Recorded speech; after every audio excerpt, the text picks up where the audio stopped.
Bonjour à tous, je vous invite à revivre le webinaire réalisé pour l'ANDRH des Hauts-de-Seine. Je suis Virginie Graziani et pour m'accompagner sur le sujet de la gestion des talents, Olivier Viva du cabinet HR Conseil. Je voulais revenir sur d'abord qu'est-ce que c'est que la gestion des talents. Je pense qu'on est assez d'accord pour dire que c'est un processus global avec une politique qui va se déployer du coup de manière opérationnelle. Et du coup, dans cette démarche, on va retrouver des approches et des outils qui vont être complètement utilisés différemment aussi en fonction finalement de la stratégie qu'a l'entreprise pour déployer cette gestion des talents. Du coup, je passe sur la définition en tant que telle du talent. C'est vrai qu'on se rend compte là aussi que ça va beaucoup dépendre de la vision d'une entreprise, de sa direction, des DRH et puis aussi des managers. Certains vont classer une typologie, par exemple cadre et dirigeant dans les talents. D'autres vont faire des classements en fonction de certaines compétences. Et puis pour d'autres, ça va être plutôt orienté vers des perspectives et donc du coup vers le développement potentiel. On se rend compte aussi qu'il y a un impact en fait très important qui est un impact culturel sur finalement la personnalité, les compétences et la vision qu'on a du potentiel. Je voulais aussi vous donner un exemple assez significatif de cette variation de la vision, on va dire, du talent, parce qu'on a une véritable différence déjà de comment c'est abordé en fonction des pays, en fonction des cultures, et on le voit notamment au travers de la gestion de la mobilité, qui va être complètement différente en fait en fonction d'une zone à une autre. Pour vous donner un petit exemple, je pense que vous apercevez les petits diagrammes. Oh, excusez-moi. Du coup, j'essaie de déplacer le petit chat qui est sur mon image, pardon. Du coup, là, je vous ai mis 4 représentations en fait de la gestion de la mobilité en interne dans des zones qui sont différentes, dans des pays différents, et on voit que ça ne se passe pas du tout de la même manière. Alors, je vous explique un peu le schéma pour qu'il ne reste pas complètement obscur. On est là, effectivement, sur l'intégration des cadres et dirigeants dans les différents pays ou zones que j'ai citées dans la slide, où on se rend compte, la première flèche en fait qui rentre, je ne crois pas que vous puissiez voir ma souris ici, Olivier. Non, non, non, on ne voit pas la souris. Donc on va dire la première flèche qui rentre le plus bas, en fait la flèche la plus bas qui se situe tout en bas. Donc ça c'est la flèche en fait qui représente l'intégration du collaborateur dans la structure. Le trait horizontal dans la pyramide va représenter la population en dessous, donc non cadre, et au-dessus cadre et dirigeant. Et donc on va voir un petit peu le cheminement que vont emprunter en fait les collaborateurs dans l'entreprise en termes de gestion de mobilité interne. Et donc on peut voir d'un pays à l'autre, ça se passe pas du tout pareil. Avec l'Allemagne où c'est assez aisé finalement de rentrer en tant que non cadre, de prendre des postes sur des niveaux non pas hiérarchiques, mais transverses complètement différents, d'aller expérimenter un peu différents métiers dans l'entreprise, et puis ensuite de continuer à gravir les échelons. En France, on voit qu'on a une vraie distinction entre les cadres et les non-cadres, et la plupart du temps, pour être cadre, il va falloir rentrer en étant déjà un bac+5, par exemple. On est très sélectif en termes de recrutement. Et tout ça, ça a un impact en fait. Alors, je vais continuer avec les anglo-saxons, et puis je reviendrai du coup à comment c'est géré. Mais vous voyez, les anglo-saxons, on peut rentrer un peu à n'importe quel niveau, et puis il va y avoir de l'évolution hiérarchique, pareil aussi un petit peu à tous les niveaux. Donc, il y a plusieurs possibilités. Et rien que pour comparer, c'est par exemple notre système à nous en France par rapport au modèle anglo-saxon, c'est vrai qu'on va avoir tendance à mettre un peu le paquet au recrutement. C'est-à-dire on est très sélectif, c'est une grosse prise de risque pour nous parce qu'on sait que le recrutement, par exemple, derrière va vraiment avoir des incidences avec des dommages collatéraux, avec voilà, toute la législation qui fait que quand on recrute, on fait très attention parce qu'on sait que quand on va se séparer, on a une prise de risque avec le collaborateur. Donc, on va avoir tendance à vraiment faire attention à qui on sélectionne, qui va rentrer dans l'entreprise. Et puis ensuite, on va essayer de gérer une certaine population, on va essayer de gérer les talents d'une certaine population. Là aussi, on va avoir tendance à être très sélectif. Le modèle anglo-saxon est un peu à l'inverse. Il n'y a pas vraiment de barrière à l'entrée, on va dire, dans l'organisation, à n'importe quel niveau. Et puis par contre, on va avoir tendance à beaucoup plus suivre cette gestion des talents. C'est pour ça qu'on a beaucoup d'outils de la gestion des talents qui nous viennent en fait des univers anglo-saxons, parce qu'eux vont vraiment mettre le paquet sur les 7 à 10 années qui vont suivre l'intégration du candidat. Alors que par contre, ils ne vont pas du tout ou très peu être sélectifs au niveau de l'arrivée et du recrutement. Voilà, donc des modèles très différents qui vont aussi influencer, du coup, la démarche et la politique de gestion des talents qui va être mise en place par la suite. Je ne Ouais. sais pas si tu l'observes, Olivier, au niveau Si, tout à international. fait. En effet, alors d'ailleurs, par rapport à ça, hein, ce qu'on voit, c'est que bien souvent, au niveau des populations qui sont gérées, dans la progression, il y a d'abord une gestion du top management. Et quand on parle de gestion des talents, bien souvent au départ, c'est uniquement le top management. Et puis ensuite, une tendance à diffuser cette gestion des talents sur les managers et puis ensuite encore sur l'ensemble des populations. Et ce qu'on voit, c'est qu'en effet, notamment sur les groupes multinationaux, aujourd'hui, dans les recherches pour outiller cette gestion des talents, il y a des solutions qui sont proposées et qui doivent en effet prendre en compte ces particularités liées aux différentes zones géographiques. Donc en effet, c'est vraiment quelque chose qu'on observe, y compris dans l'outillage de cette gestion des talents.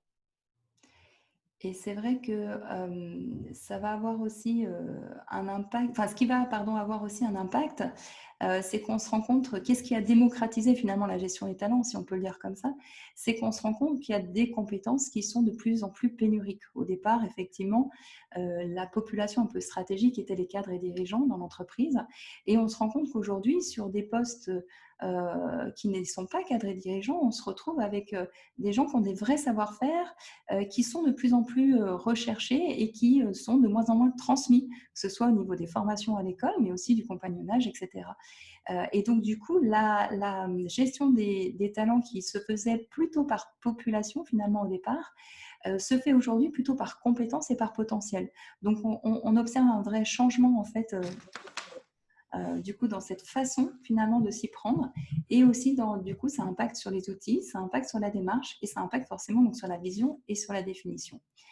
Et ça devient de plus en plus ouvert effectivement sur cette partie-là. C'est vrai que ce qu'on voyait en effet avant la crise du Covid-19, non, tu faisais bien la transition avec le slide suivant, T'en prie, j'avais qu'en effet, hein, sur les interventions qu'on avait auprès de nos clients, le sujet qui revenait massivement, c'était en effet le fait de pouvoir attirer ces talents, justement dans cette période de pénurie dont tu parlais, et puis derrière, de pouvoir les conserver et les garder. Et donc, il y avait en effet cet effort toujours sur la partie recrutement qui était faite, mais aussi sur la formation et sur la mobilité interne pour pouvoir justement conserver ces talents dans la durée. Et ça, c'était en effet en lien avec ce rôle de plus en plus accru de la DRH, de vrais business partners au sein des entreprises, qui a favorisé cette gestion des talents, puisque l'objectif, hein, c'est bien de pouvoir détecter les talents qui vont permettre le développement du business au sein des différentes entreprises qu'on accompagne. C'est vrai qu'on se rend compte aussi que l'organisation, on en parlera juste après, l'organisation, il y a une espèce de prise de conscience en fait que l'organisation, c'est-à-dire dans le sens, la manière dont les gens sont organisés entre eux, comment ils travaillent entre eux, a un réel impact en termes de valeur ajoutée. Il n'y a pas que les hommes, il y a aussi l'organisation, l'organigramme quelque part, on peut dire ça comme ça, qui va compter. Et donc du coup, il y a aussi cette notion qui est maintenant prise en compte dans la gestion des talents. Et effectivement, comme le disait Olivier, cette crise du Covid, elle change en tout cas la vision que certains ont de leurs collaborateurs. Je pense que vous le vivez peut-être. Moi, j'ai des retours clients qui sont très surpris de certains collaborateurs qui en fait se révèlent dont ils n'avaient pas une vision comme étant peut-être un talent pour demain, et qui en fait se révèlent complètement au travers de cette crise, soit parce qu'ils prennent de nouvelles responsabilités, soit parce qu'ils deviennent très polyvalents, enfin plein de cas particuliers. Et puis certains aussi, dans l'autre sens, certains de nos clients qui nous disent sur certaines personnes que j'avais potentiellement mis dans cette case du collaborateur brillant, très performant, donc potentiellement un talent, finalement, en termes de réaction plutôt là du côté personnel, finalement, ça implique moins, se pose plein de questions avec ce qui se passe, le climat étant quand même assez anxiogène. Et c'est vrai que ça va un peu déstabiliser la vision qu'avaient les entreprises et les RH de certaines populations ou de certaines personnes. Et on se rend compte que dans la crise, du coup, ce qui va jouer, c'est beaucoup la personnalité. Et on est beaucoup sur le comportement, du coup. Ouais, tout à fait. Donc l'idée, c'était d'ouvrir aussi sur un petit peu quelle était la perspective en termes d'évolution des talents. On se rend compte que les choses ont beaucoup changé et continuent à changer. On a une vraie lame de fond, je dirais, depuis 5-6 ans, qui fait qu'aujourd'hui, c'est vraiment devenu un enjeu stratégique, comme en France en tout cas. Comme je disais tout à l'heure, il y a des pays ou des zones où on était un peu plus mûr sur cette gestion des talents parce que la façon de voir les choses était différente. Donc c'est vrai qu'en France, on se rend compte qu'il y a une véritable évolution. Ça devient un enjeu stratégique. On se rend compte, comme je le disais, notamment parce qu'il y a une pénurie de certains profils, certains secteurs, dans certains métiers. On se rend compte aussi que la stratégie d'entreprise, elle est aujourd'hui pilotée de manière très affinée, pratiquement au jour le jour. Là, dans la situation du Covid, c'est vraiment le cas, on le sent encore plus. Et donc, du coup, il y a un impact sur les RH et vous le voyez très, très bien. Vous, en tant que RH, vous êtes les premiers sur le front en ce moment, très, très sollicités à la fois par la direction et par les collaborateurs qui ont besoin de visibilité parce que personne n'en a et c'est donc très complexe à gérer.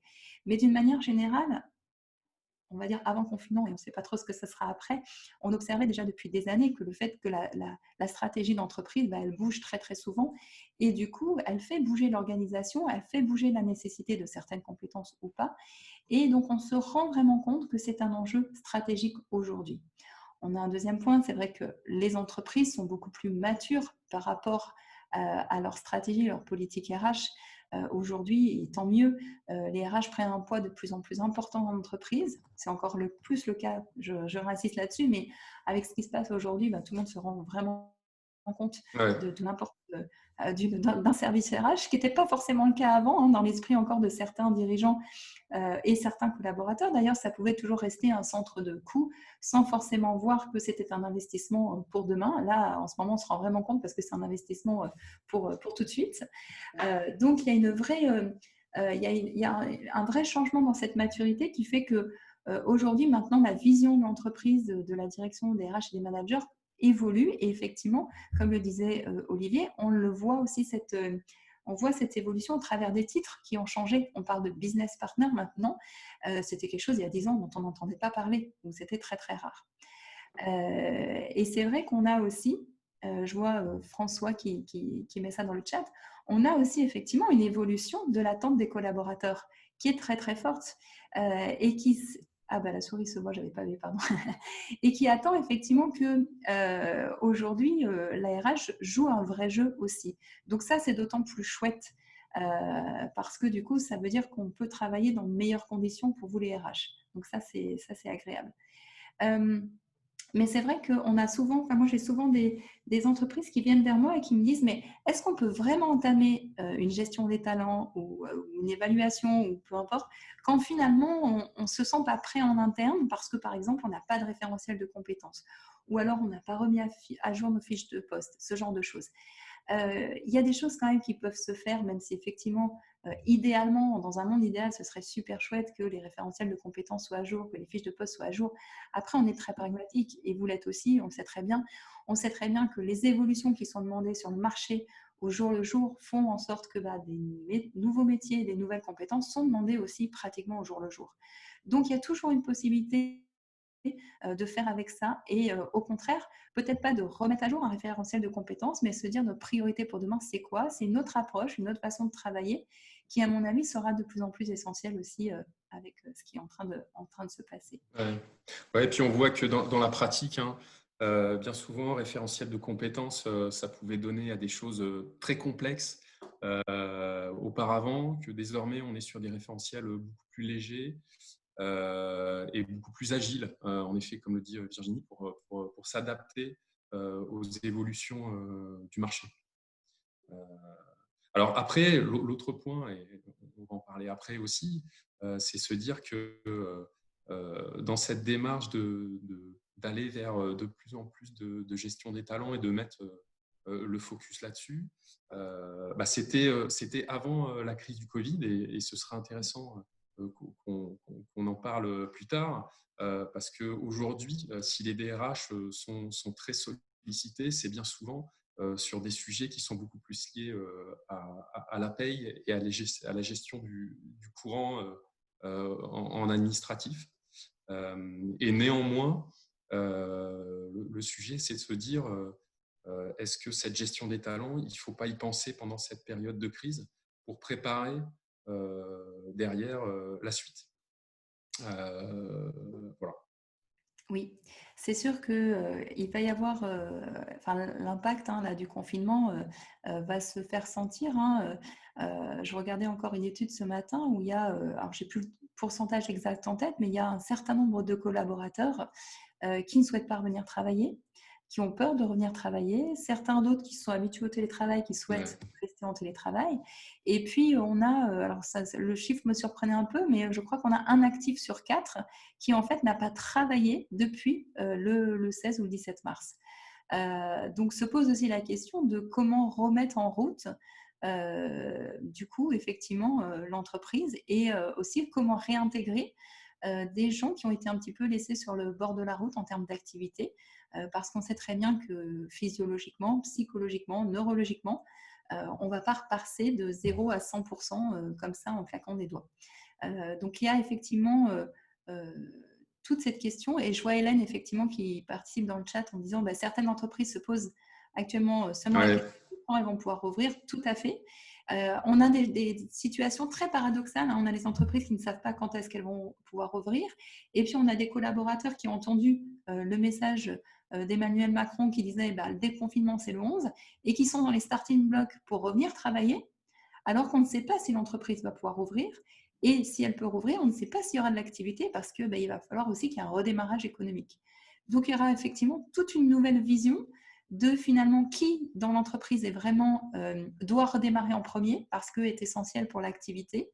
Et du coup, ça risque de bouleverser un petit peu, comment dire, un étalonnage des talents ou en tout cas des profils qui sont vraiment essentiels pour redémarrer, pour réamorcer l'activité.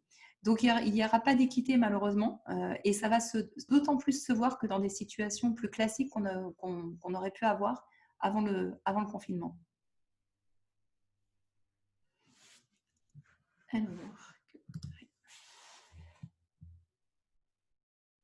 Alors, Alors en effet, hein, donc aujourd'hui, on le voit, si avant la crise, il y avait en effet un focus qui était mis assez fortement sur l'outillage de cette gestion des talents, avec des objectifs et des enjeux de gagner en efficience et en performance et de profiter des nouvelles technologies offertes par les outils du marché.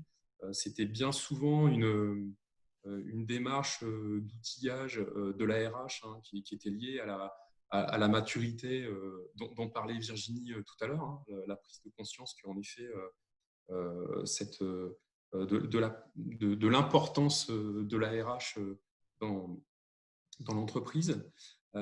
Et donc, cette transformation digitale, elle permettait et elle permet de donner accès en mode dématérialisé aux salariés, aux managers, à un certain nombre de services, de faciliter l'accès via la mobilité, c'est-à-dire les smartphones, les tablettes, etc., pour garder du lien. Et globalement, d'avoir des outils qui sont capables de traiter des processus de façon fluide et de façon transversale, et non plus d'avoir un outil pour traiter le recrutement, un autre potentiellement pour traiter la mobilité interne, un autre encore pour traiter les entretiens annuels, etc.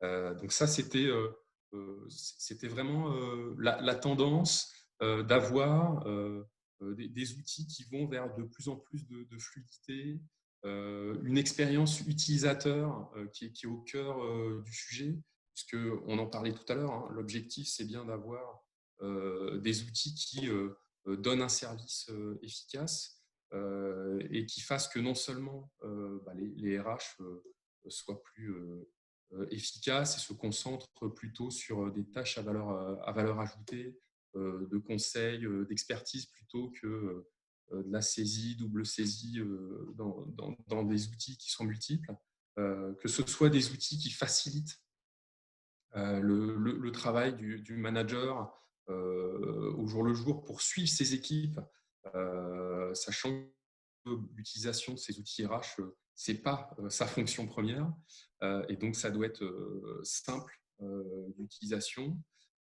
Et puis, en effet, pour l'ensemble des collaborateurs, faire en sorte qu'il y ait ce lien avec un outil, là encore, facile d'accès, qui puisse le renseigner sur ce qui se passe. Alors, c'est encore plus vrai, en effet, aujourd'hui, dans le cadre de la crise.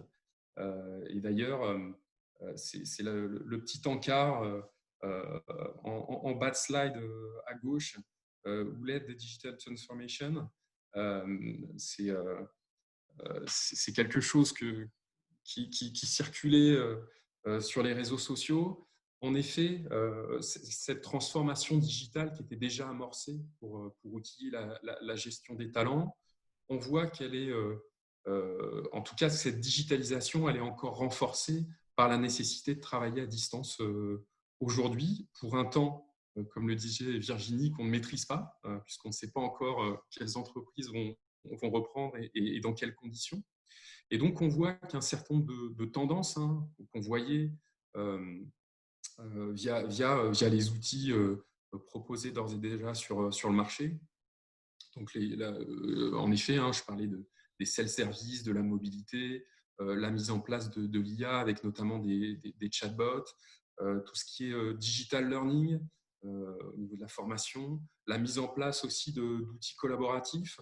On voit que tous ces outils prennent une dimension encore supplémentaire dans le cadre de la crise. Pour deux raisons. En effet, la première, c'est qu'on est tous à distance. La deuxième, c'est que typiquement, avoir un chatbot qui permet de répondre aux questions sur le chômage partiel, le télétravail et des questions auxquelles tous les DRH ont été confrontés, ça permet de baisser le niveau de sollicitation de la fonction RH, qui en effet, depuis le début de la crise, comme on en parlait tout à l'heure, est particulièrement mobilisé sur tous les sujets qui sont plutôt des sujets paye, absence, organisation, génération de documents, procédures RH, plutôt que sur ces sujets talents. Donc ça, c'est le vrai point. Alors, ce qu'on voyait avant la crise et qui était une tendance depuis un certain temps, c'est le point dont je parlais tout à l'heure, c'était dans le cadre de cette maturité des entreprises sur cette gestion des talents, c'est d'outiller de plus en plus largement l'ensemble des briques fonctionnelles qui composent la gestion des talents, et aller de plus en plus vers des outils de type suite HCM, plus intégrés, avec des processus plus fluides, avec là aussi une gestion de la donnée RH renforcée et plus fiable, pour permettre une exploitation de cette donnée plus facile. Donc ça, c'était vraiment le point. Alors, sans doute qu'aujourd'hui, ces projets, et c'est ce qu'on observe, sont mis un petit peu en stand-by chez certains de nos clients, puisqu'il y a un vrai problème de bande passante pour certaines équipes RH, pour continuer à déployer ces projets sur la gestion des talents, qui sont, quand on parle de suite talent, voire de suite HCM, qui sont des projets ambitieux, puisqu'il s'agit d'outiller bien souvent l'ensemble des différentes briques fonctionnelles qui composent la gestion des talents, bien souvent sur plusieurs pays. Donc on est sur des projets, on va dire, au long cours. Et donc en effet, dans dans la séquence qu'on vit aujourd'hui, ces projets sont un petit peu décalés, mis en stand-by.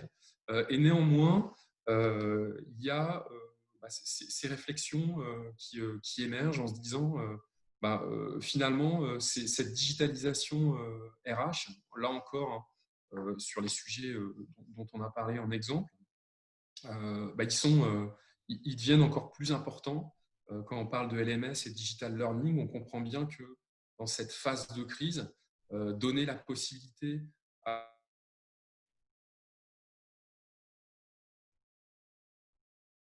il y en a d'autres qui le sont beaucoup plus, mais pour certains un peu moins occupés, pouvoir leur proposer de la formation en mode digital et faire en sorte de valoriser ce temps où ils peuvent être un peu moins occupés, c'est un point qui peut être intéressant.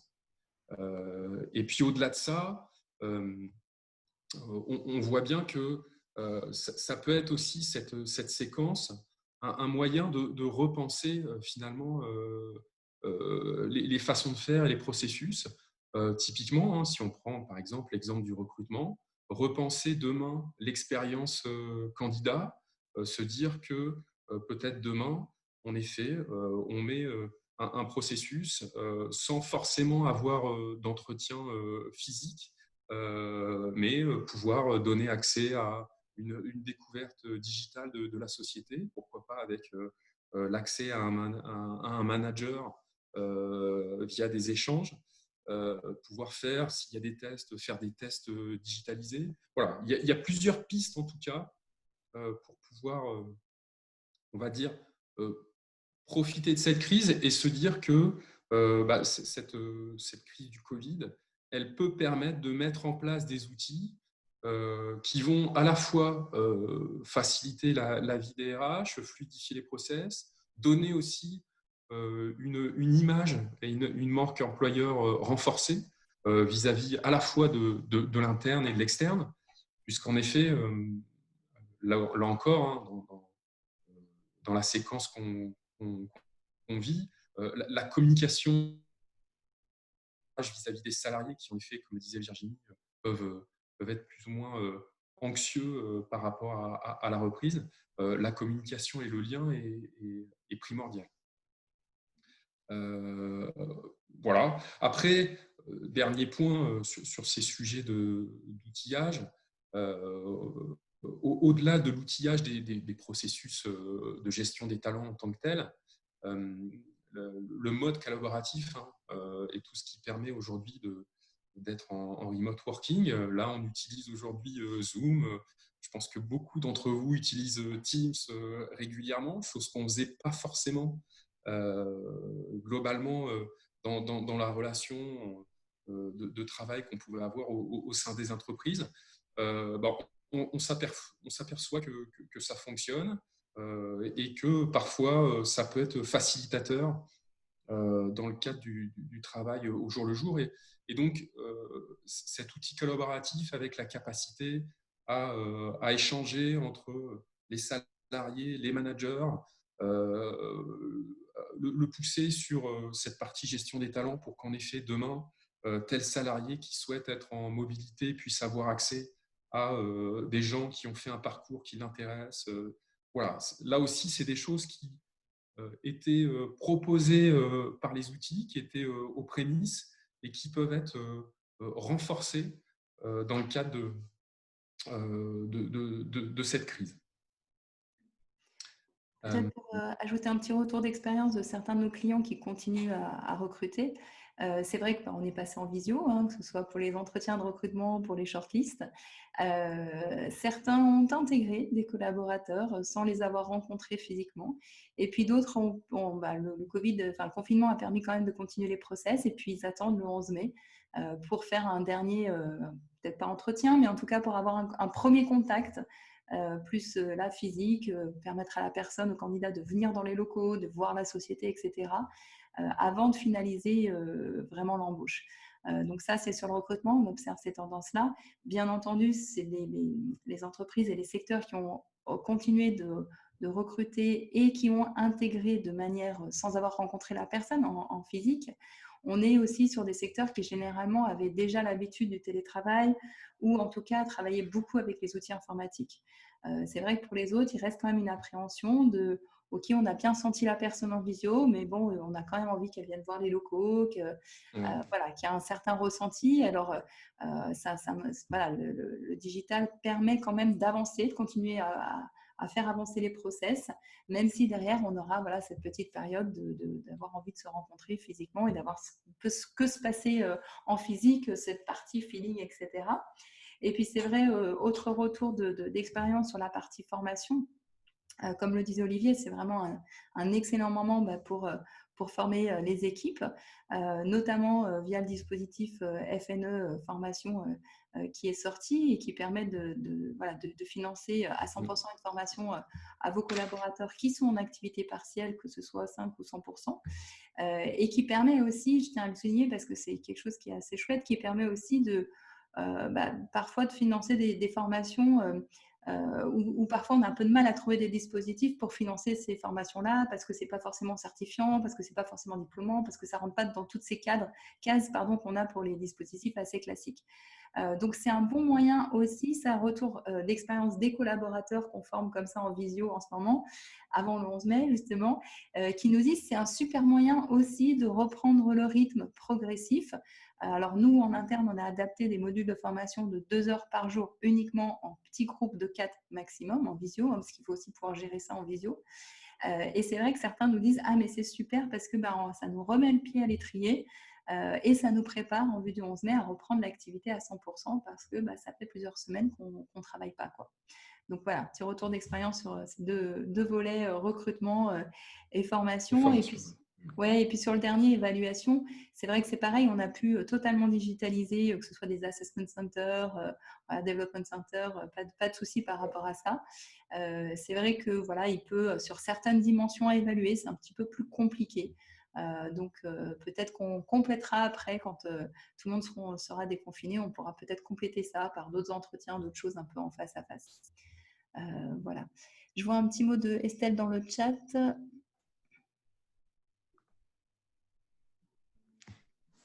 Oui, oui, on a effectivement des cas très très variables Ouais. de collaborateurs qui sont plus ou moins en activité, qui ont plus ou moins aussi du télétravail à la maison, et puis avec pareil, un retour d'expérience des collaborateurs qui peuvent du jour au lendemain demander sur un site client, et donc il faut qu'ils y aillent. Voilà, donc c'est vrai qu'en termes de planification en ce moment et d'organisation, comme disait Olivier, c'est très très lourd à organiser. Ouais. Et donc d'ailleurs, aujourd'hui le thème, c'était en effet la gestion des talents, mais c'est vrai que cette crise aussi, on peut ouvrir pour se demander dans quelle mesure elle va pas amener des réflexions sur la gestion administrative et la paye, puisqu'aujourd'hui c'est essentiellement sur ces sujets que les équipes DRH sont mobilisées pour, là encore, comme je le disais tout à l'heure, répondre aux questions des salariés et puis traiter tout ce qui va avec la crise. Et donc, est-ce que derrière, ça va là aussi ouvrir des questions sur potentiellement l'externalisation de la paye ou en tout cas d'une partie des activités. C'est aussi des sujets qui sont intéressants à aborder, voir comment finalement cette crise va pouvoir non seulement accélérer la digitalisation, on le disait, sur cette partie gestion des talents, sur le mode collaboratif, mais peut-être là aussi pousser à se décharger de certaines tâches administratives pour continuer à se concentrer sur justement cette gestion des talents et des hommes au sein de l'entreprise, qui ne passe pas forcément sur la compréhension des règles de paye et leur implémentation dans les outils, mais plutôt par du lien avec les équipes et avec les talents au sein de l'entreprise. On a François qui commente en disant que la crise va aussi impacter les modes de Ouais, management, donc va nécessiter un accompagnement RH des managers. Oui, tout à fait, une adaptation de la gestion des talents de ces managers, oui, c'est sûr. De manière générale, on a toujours demandé aux managers d'avoir une petite casquette RH, que ce soit dans le cadre de la participation ou de la réalisation de leur propre recrutement, de la cooptation dans le cadre des recrutements. Bien sûr aussi de cette casquette d'évaluation au travers des entretiens, que ce soit entretien annuel, entretien pro. Donc oui, il y a cette casquette RH qui se développe de plus en plus pour les managers aussi. C'est tout à fait vrai. Euh, D'une manière générale, on se rend compte que cette gestion des talents, elle est de plus en plus donc stratégique, comme on le disait, et diffuse dans l'entreprise. Et c'est ouais, vrai que même, par exemple, nous, quand on intervient en tant que cabinet conseil extérieur sur un processus de gestion des talents en interne, bien sûr que les RH font partie intégrante du processus et les managers aussi.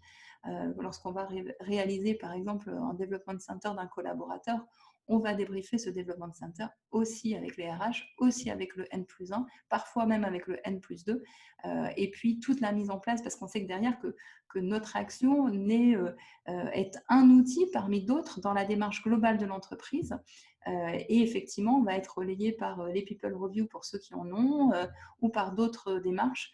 Donc oui, oui, on sait bien effectivement que les managers en prennent un peu plus dans leur casquette chaque jour aussi sur cette partie RH et que c'est important. Et c'est d'autant plus important parce que cette tendance, comme on le disait, de faire en sorte qu'aujourd'hui, l'entreprise qui se questionne sur un changement d'organisation, autant auparavant, il y a quelques années encore, se disait si on change d'organisation, on va plutôt regarder les coûts, on va regarder voilà, des modes de fonctionnement, des choses comme ça. Aujourd'hui, il y a une vraie lame de fond depuis déjà 6-5 ans où l'entreprise, quand elle doit se transformer, va faire le pari du coup de construire sa nouvelle organisation sur les compétences et le potentiel de ses collaborateurs. Donc ça, c'est très chouette. Mais ça implique effectivement la participation de tous et dans les évaluations aussi, quand on est sur la gestion de talent, le manager comme le collaborateur, ils sont de plus en plus actifs et ça, je trouve que c'est très bien, tant mieux, parce que du coup, plus on est actif et plus on peut prendre aussi en charge du coup son développement par la suite.